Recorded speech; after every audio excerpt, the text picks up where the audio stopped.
Hello, hi guys. Welcome to episode 7 of Sid and Lola's podcast. I'm Jess. And I'm Chloe.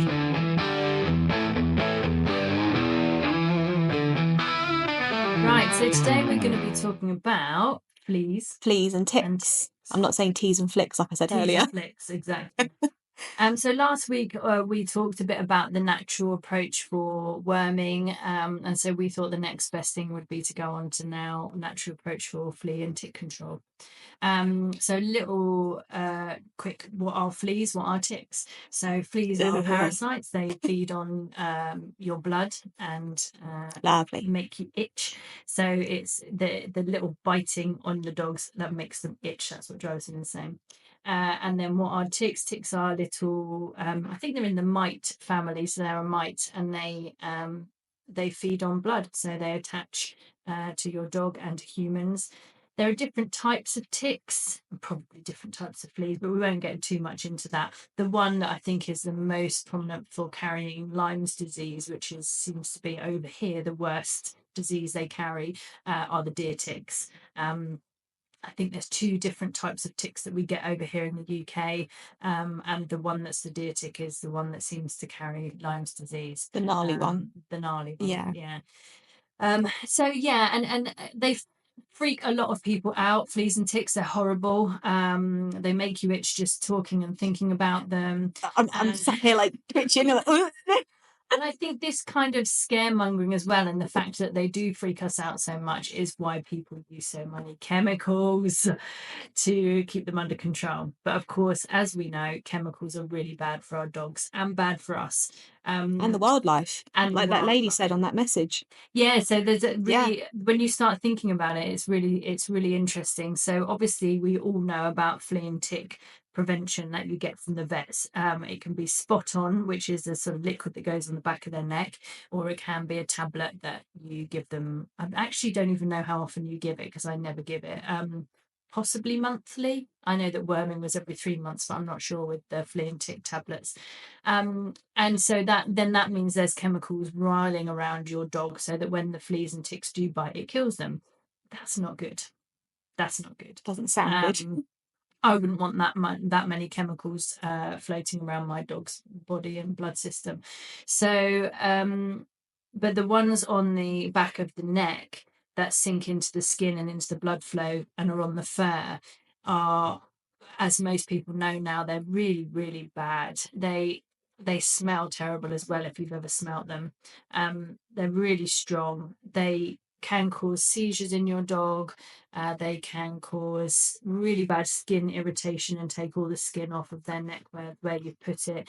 I wouldn't let my young children around the dog once they've had that spot on chemical put on either. And then, of course, any fur. So people like to brush their dogs and gather the furs up and put them out for the birds. And then you've got all that chemicals now going into the wildlife. So, the sort of collateral damage of all of these chemicals. Very bad domino effect. Bad domino effect, yeah. So we're going to talk a little bit about how you can naturally prevent fleas and ticks, and hopefully use much, much less chemicals. If my dog were to get an infestation of fleas, I might use chemicals. Do you know what I mean? So same as what we were talking about with worms. If you have an infestation, then it warrants using it. Yeah, that's it. But this sort of monthly or 3-monthly preventative is not good for our dogs. So I've got a little selection here on the table in front of us to talk about the different ways that you can naturally prevent. So the first one will be food and supplements you can put into their food, or natural stuff like garlic, which we talked about for the worms. So garlic in their food in small doses through the sort of spring and summer months can help repel fleas and ticks. But a lot of these have already got it in. I've got the Dermadog one in front of me at the moment. So Dermadog Pinch Pots, it's called Defense Blend. Fortifies, nourishes, and helps repel ticks and fleas. And this has got organic, hand harvested Scottish kelp. It's got neem, fenugreek, mint, lemon balm, garlic, brewer's yeast, marshmallow root, chia seeds. So really lovely, and they're all natural. So if you open this, you'll see all the different herbs in there as well. So that you put in their food daily, and that will help from the inside out. So if fleas and ticks do get onto your dog, it should help repel them. Yeah, so you just it's sprinkle not it a on. magic wand, but it will help. It's something. Yeah, sprinkle it in the food. Mr. Slobber Chops also do a food supplement, and again, this has neem leaf, pumpkin seed extract, basil leaf, peppermint leaf, ginger root. So they're all things that keep the intestine nice and clean and happy to prevent worms, and then also will help with the neem powder, the defense for fleas and ticks. So that's one thing you can do is add a supplement. Those two I stock on my website, sidandlola.co.uk. I'll put the links below. Thank you. But there are other ones on the market. There's loads on the market. Most people have heard of Billy No Mates. That's another really good one. In the Mr. Slobber Chops range as well, I've got like a spray.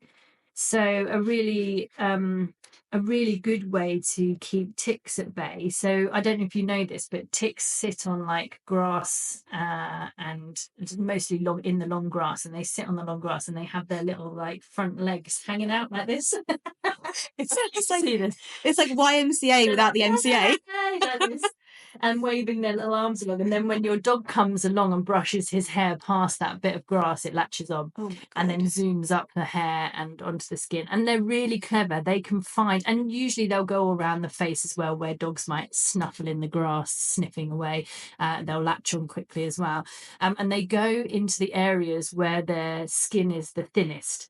So that's why I always tend to find them behind the ears, armpits, and around the face, legs, or around the face. Yeah, exactly. It's always those places, and those places are where the skin is the thinnest, so they can attach easier. Ugh. So spray is really good, and you often find, my dog's short-haired, Piper's short-haired dog, and I'm really lucky, touch wood, he doesn't get a lot of ticks, very occasionally, but I do know, and I have lots of friends and customers that have dogs with long floaty hair, collies, those sorts of things, golden retrievers, that sort of thing, and they get ticks all the time through the summer. And I think it's just because of like their floaty coat, and the ticks can latch on so easily. See, Harley and Poppy, they get it in the summer. I'll be stroking them and I'll just feel the little bumps. But did you know, so obviously we want to prevent ticks as much as possible because they carry disease, although it's really, really unlucky for your dog to get Lyme's disease. It is a thing, and we do need to be mindful of it. But did you know that it can take up to about 12 hours from when the tick attaches to when they might start regurgitating and passing on disease? Which means through the summer months, if you check your dog every evening and remove ticks, you're unlikely to have the pass on of the disease. So that's something to be aware of as well. I mean, we panic and think a second they've attached, they've given them a disease, but it can take up to 12 hours for the disease to actually be regurgitated into your dog. So just every day looking head to toe on your dog, removing ticks as soon as you see them. So it's not like a snake where, like, when a snake bites you, they instantly release the venom. No. It's like a very lazy snake. It's a lazy snake. Well, they like regurgitate, so ticks are really interesting, and you said earlier that you get your little sorry. I've just made myself laugh, sorry. Lazy snake. A lazy snake. Yeah. I don't think anybody's ever likened a tick to a lazy snake, but I see what you're saying. That's how my brain works, unfortunately. Anyway, so tell me, you were saying about the tick hook, the remover. Yes, I've got like a little hook thing, so you sort of attach it under the tick, twist and pull. Yeah. And I always say be careful that no legs are left behind, because they can... So do you know why you twist? No. So ticks corkscrew their heads into your dog. And I think it's a anti-clock. Don't quote me on this. I can't remember if it's anti-clockwise or clockwise, but they corkscrew in. So if you just pull, you can pull the head off of the tick, and then that can cause an abscess.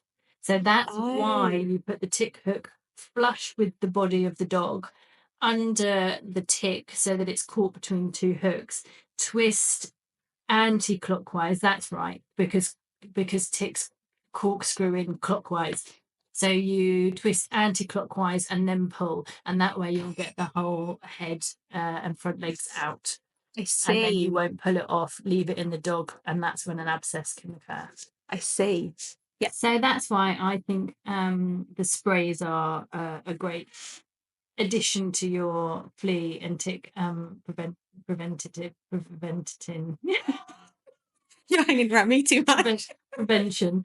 And so I've got this one in front of me at the moment, the Mr. Slobberchop's Don't Bug Me Now spray. And this has got peppermint, lemongrass, rose, geranium, and absolutely nothing else, and certainly no chemicals is what it says on there. And you can use that from about 12 weeks old. So this is something you'll just spray under their belly, usually around their chest and around their back end, and being mindful of their face and eyes before you go out on a walk. And you can do that just before you leave the house or once you step outside. So you've got the pinch pots or the supplements to put in the food. Then you've got the spray, natural spray to stop the ticks latching on. And then Mr. Slobberchops also have come out with a spot on. And again, it's all essential oils. And that is exactly like a little spot on that you get with your chemicals. And it goes on the back of their neck and the base of their tail. And you use that every day. Usually use it before you go out for a walk. So that's another great essential oils way to prevent fleas and ticks latching on. And then they've also got a flea and tick collar.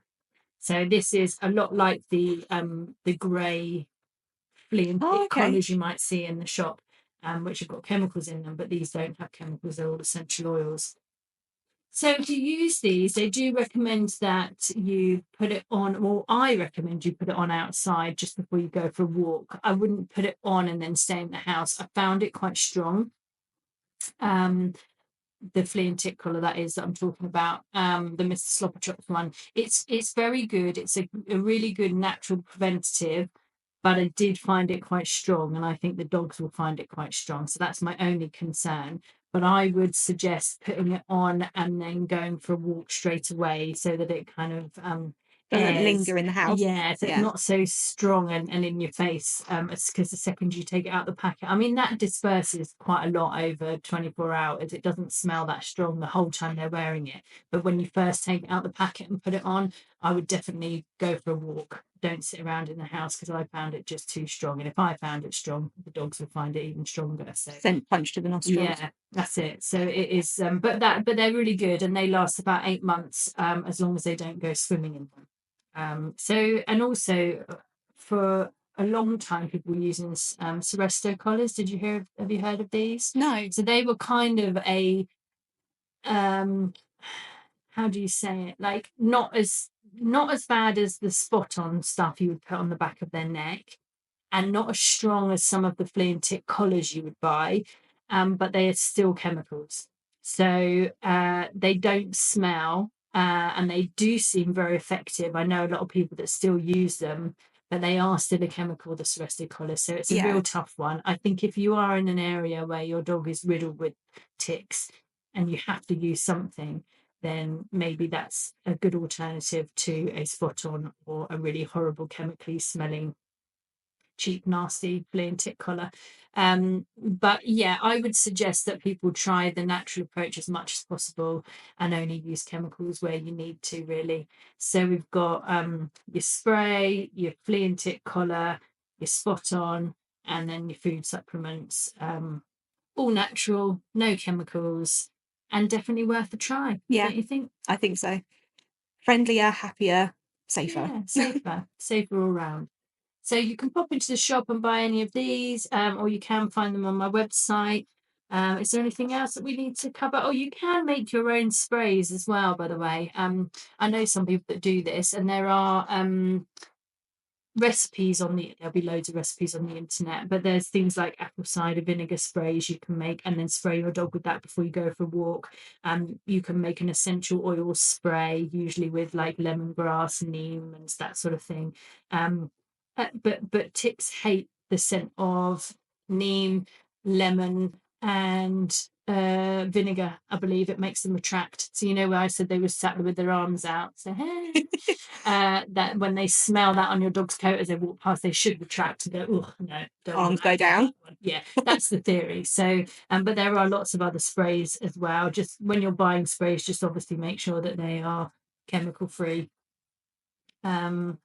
So if anybody has used anything and found it really effective, please comment. Let us know. Yeah, let us know. It'd be good to know people's thoughts on what they use, what they don't use, what they found effective. And it does seem to depend on what area you live in and what sort of dog you've got and where you walk. So let us know.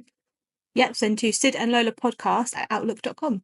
You can find us on all the social media platforms, Facebook, Instagram, TikTok. And if you haven't seen our video from last week, please take a look. It was a lot of fun. It was fun making it. It was a lot of fun.